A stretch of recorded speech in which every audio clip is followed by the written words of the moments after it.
अस्सलामुअलैकुम, बोल न्यूज़ में खुश आमदीद। मैं हूँ शर्जील अरशद। मैं हूँ अन्वेशा सलीम। हेडलाइंस आपने जानी। बुलेटिन का बाकायदा आगाज करते हुए सबसे पहले आपको बताएं कि पाकिस्तान के खिलाफ भारतीय साजिशें बेनकाब। वफाकी वज़ीर इत्तलात और वज़ीर मुमलिकत ने भांडा फोड़ दिया।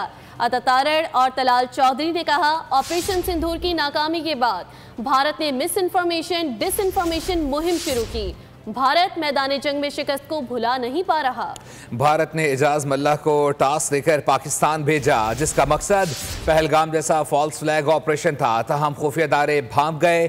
दुनिया भारत के घिनौने अज़ाइम और झूठे बयानिए से मुकम्मल तौर पर आगाह है। ऑपरेशन सिंदूर में नाकामी के बाद अपनी जो रसवाई हुई है, जो शर्मिंदगी हुई, उसे मिटाने के लिए कुछ ना कुछ लगातार कहा जाता है। कभी कहा जाता है ऑपरेशन सिंदूर अभी कंटिन्यू है, और उसके बाद इसी तरह का इवेंट्स जो हैं ये दोबारा से प्लान करने की लगता है कोई कोशिश हो रही है। पहले ये था ऑपरेशन, अब ये है प्रोपेगेंडा ऑपरेशन, जिसको किसी ना किसी तरह लॉन्च किया जाता है। Now this is a glaring example of what extent the Indian state is going to malign Pakistan, because they are not able to digest the successes of Pakistan, be it the success in Marka-e-Haq, the 4-day war, and it was a big failure of the Indian state, of the Indian armed forces, and a humiliating defeat. ठट्ठा के मछेरे को भारतीय coast guards ने जाल में फंसाया। पाकिस्तान मुखालिफ सरगर्मियों के लिए कभी डराया, कभी ललचाया। एतराफी बयान में एजाज मल्लाह ने भारत के मजमूम मकासद का भांडा फोड़ दिया। कहा, मंगवाया गया सामान भारतीय फोर्सेस को देने जा रहा था, मगर पाकिस्तानी सिक्योरिटी इदारे अलर्ट थे, चाल नाकाम बना दी। 25 में और अगस्त के महीने में दरिया में गए थे तो इंडियन कोस्ट गार्ड वालों ने हमारे को पकड़ लिया। वो हमारे को पकड़ के इंडिया में किसी खुफिया जगह के जेल में उसने रखा।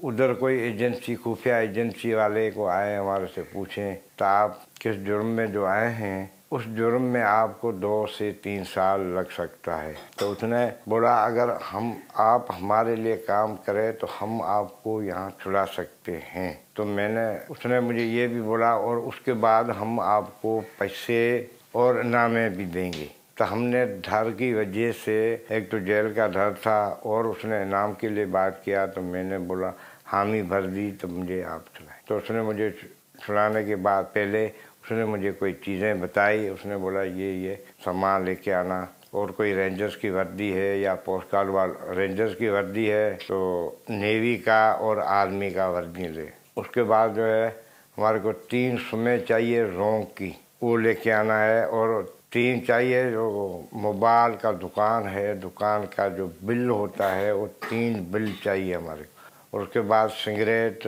पाकिस्तानी और माचिस के डब्बे और लाइटर उसके साथ, और बाकी पुराने नोट जो 100 और 50 वाले पुराने नोट है वो लेके आने। उसके बाद उसने मुझे रिहा कराया।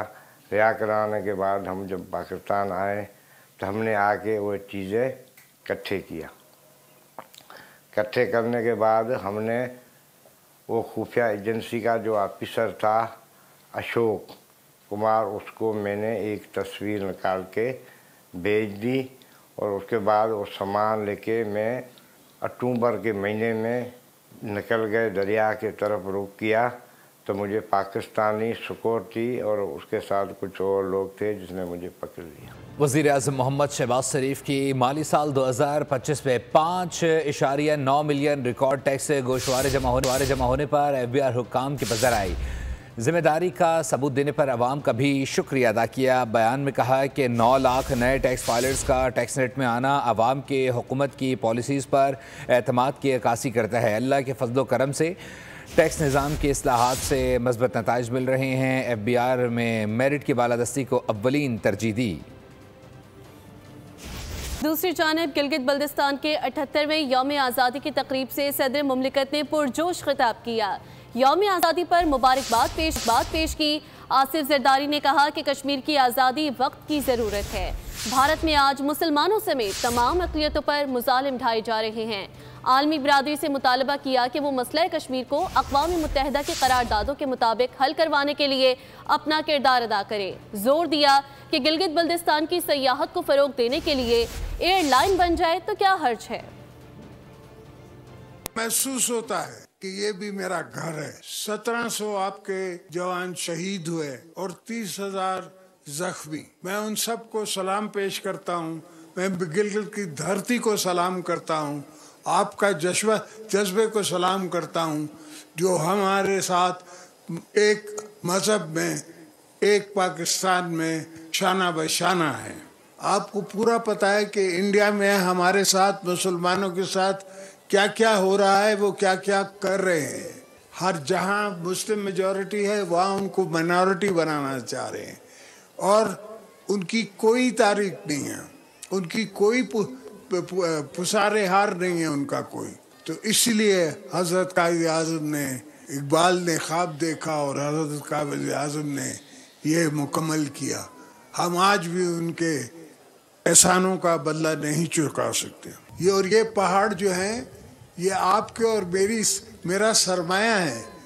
ये मुझे खुश करते हैं जब मैं इनको देखता हूँ। गिलगित बल्तिस्तान के 78वें जश्न आज़ादी की तकरीब से वज़ीर आला गिलगित बल्तिस्तान ने भी खिताब किया।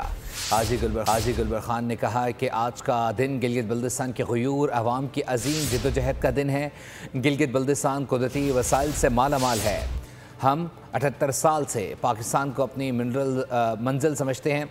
जोर दिया कि मसला कश्मीर का हल वक्त की अहम ज़रूरत है।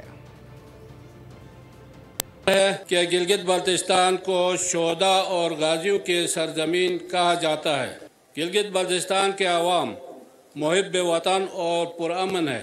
गिलगित बल्तिस्तान के अवाम गुज़श्ता 78 सालों से अपनी मंजिल पाकिस्तान को समझते हैं और कौमी दायरे में शामिल होना चाहते हैं। मसला कश्मीर को मुतासिर किए बगैर गिलगित बल्तिस्तान को आईनी दायरे में शामिल करने से यहाँ के अवाम का दरीना मुतालबा पूरा होगा और हमारे अज़ली दुश्मन भारत के साजिशें भी खाक में मिल जाएंगे। यौम आज़ादी के इस तकरीब के मौके पर हम अपने शोहदा और गाजियों को खिराज अक़ीदत पेश करते हैं, जिन्होंने बेसर व सामानी की हालत में हर किस्म की कुर्बानी देकर हमें आज़ादी दिलाई। हम इरादा करते हैं कि हम अपने आने वाले नस्लों को खुशहाल और पुरअमन पाकिस्तान देंगे। कानून पर अमल दरामद कराने वाले खुद कानून शिकन। सिंध ट्रैफिक पुलिस भी टैक्स चोर निकली। सिंध पुलिस की सरकारी गाड़ियां टैक्स की ना दहिंदा।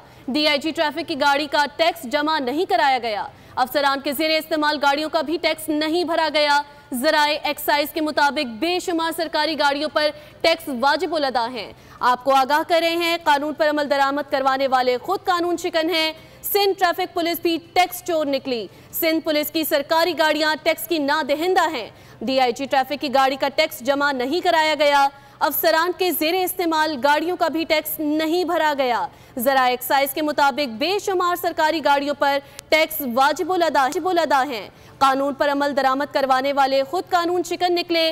सिंध ट्रैफिक पुलिस भी टैक्स चोर निकली। सिंध पुलिस की सरकारी गाड़ियां टैक्स की ना दहिंदा हैं। DIG ट्रैफिक की गाड़ी का टैक्स जमा नहीं कराया गया। अफसरान के ज़ेरे इस्तेमाल गाड़ियों का भी टैक्स नहीं भरा गया। ज़रा एक्साइज के मुताबिक बेशुमार सरकारी गाड़ियों पर टैक्स अभी तक वाजिबुल अदा हैं। कानून पर अमल दरामद करवाने वाले खुद कानून शिकन निकले। सिंध ट्रैफिक पुलिस भी टैक्स चोर निकली। सिंध पुलिस की सरकारी गाड़ियां टैक्स की ना दहिंदा हैं। DIG ट्रैफिक की गाड़ी का टैक्स जमा नहीं कराया गया। अफसरान के ज़ेरे इस्तेमाल गाड़ियों का भी टैक्स नहीं भरा गया। ज़राए एक्साइज के मुताबिक बेशुमार सरकारी गाड़ियों पर टैक्स वाजिबुल अदा है। कानून पर अमल दरामद करवाने वाले खुद कानून चोरी कर रहे हैं। कानून शिकन निकले। सिंध ट्रैफिक पुलिस भी टैक्स चोर निकली। सिंध पुलिस की सरकारी गाड़ियां टैक्स की ना दहिंदा हैं। DIG ट्रैफिक की गाड़ी का टैक्स जमा नहीं कराया गया। अफसरान के ज़ेरे इस्तेमाल गाड़ियों का भी टैक्स नहीं भरा गया। ज़रा एक्साइज के मुताबिक बेशुमार सरकारी गाड़ियों पर टैक्स वाजिबुल अदा हैं। कराची में ट्रैफिक कवानीन की खिलाफ वर्जी पर अब तक 24,000 से ज्यादा ई चालान हो चुके हैं। सबसे ज्यादा चालान किस वजह से हुए, इस हवाले से मजीद तफसीलात जानते हैं बोल न्यूज़ के नुमाइंदे खुरम गुलजार से, जो इस वक्त ट्रैक सेंटर में इंचार्ज के हमरा मौजूद हैं। जी बताइएगा। जी बिल्कुल, शहर में ई चालान को शुरू हुए आज छठा रोज़ है और छठे रोज़ के में अब तक जो है वो 24,000 से ज़ायद चालान हो चुके हैं। मुख्तलिफ नौइयत के चालान है। इस वक्त मैं ट्रैक्स में मौजूद हूँ जहाँ आप देख रहे हैं कि मॉनिटरिंग सिस्टम भी है, जहाँ पर बाकायदा तौर पे वो चालान जनरेट किए जा रहे हैं जो कि शहर में शहरी वॉल्यूशन कर रहे हैं। इस वक्त इंचार्ज हमारे साथ मौजूद हैं। जाहिद साहब, टोटल तकरीबन 24,000 के करीब चालान हो चुके हैं छठे रोज़ में, और किस नौइयत के ये चालान है? सबसे ज़्यादा किस वायलेशन के ऊपर ये चालान हुआ? सबसे ज़्यादा जो वायलेशन देखने में आ रही है सीट बेल्ट का ना बांधना गाड़ी के अंदर, दूसरे नंबर पर मोटरसाइकिल सवार जो है हेलमेट का इस्तेमाल नहीं कर रहे। इसके अलावा अदर वायलेशन में सिग्नल जंपिंग है, स्टॉप लाइन की वायलेशन है, हैवी व्हीकल्स को हम जो है उस पर टिकट इशू कर रहे हैं ओवर स्पीडिंग पर। अच्छा सर, ये जो सहूलत सेंटर बनाए गए हैं इसमें अब तक कितने कुछ शहरियों ने राब्ते किए हैं और ये किस मकसद के लिए बनाए गए हैं? जी देखें, 11 मकामात पर शहर भर में ये सहूलत सेंटर्स कायम किए गए हैं, जहां किसी भी शहरी को तहफ़्फ़ुज़ात हैं चालान के हवाले से तो वो आकर अपनी शिकायत वहां दर्ज करा सकता है और अपना पहला चालान माफ़ भी करवा सकता है, जैसा कि CM साहब ने ऐलान किया था कि हर शहरी का पहला चालान माफ़ करने का इख्तियार है। जी बिल्कुल, आपने इंचार्ज की गुफ्तगू सुनी और इनका यही कहना है कि 11 सहूलत सेंटर्स कायम किए गए। शहरी जिनको चालान अब मौसूल हो रहे हैं या हो चुके हैं वो इनको इस चालान के हवाले से किसी भी शिकायत के हवाले से इन सहूलत सेंटर से। बहुत शुक्रिया खुरम। सब्सक्राइब करें और बेल दबाएं ताकि कोई खबर रह न जाए।